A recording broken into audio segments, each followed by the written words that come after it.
Medyo sa una po talaga mahirap siya kasi hindi naman lahat ng tao susuportahan ka sa gusto mo.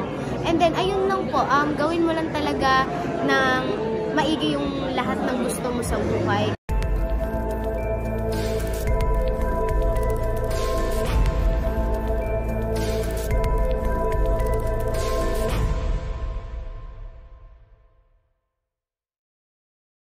I'm Kuting from the House of Collab, and ayun, i-follow nyo ako sa lahat ng social media accounts ko, Pusa Kuting.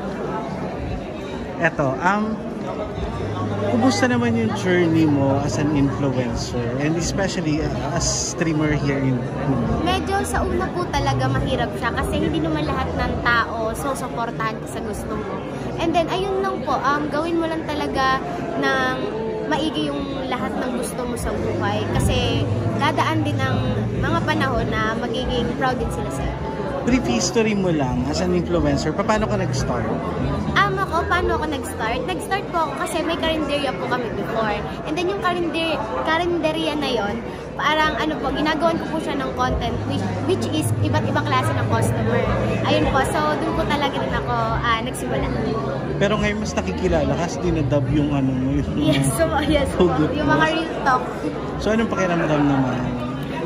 Sobrang saya po kasi alam mo po yung feeling na kahit saan ka pumunta, medyo may nakakilala kahit pa konti-konti, ganun po.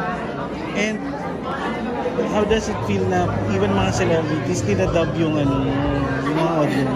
Sobrang napaka-overwhelmed po talaga sa akin kasi alam mo po yun, lagi ko lang po silang napapanood sa TV, tas biglang yung sounds ko lang pala po yung gagamitin nila.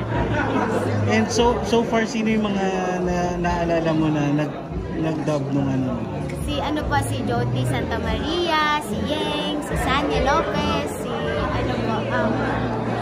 Barb Fortesa. May mga nakausap ka na sa kanila? Friends lang po sa social media. Pero yung nakakausap po, meron din naman po.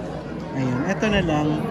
Paano mo tinitake yung mga hindi okay na mga comments doon sa mga ginagawa mo?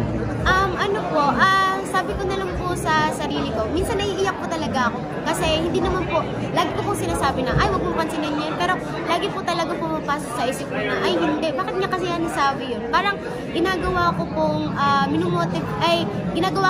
motivation yung sinasabi nila na, no, hindi ako ganito, ipapakita ko sa kanila na mali yung ginagawa nila. Mali yung mali yung impression nila sa akin. Ginudge agad nila ako. So, parang kumbaga sa akin po,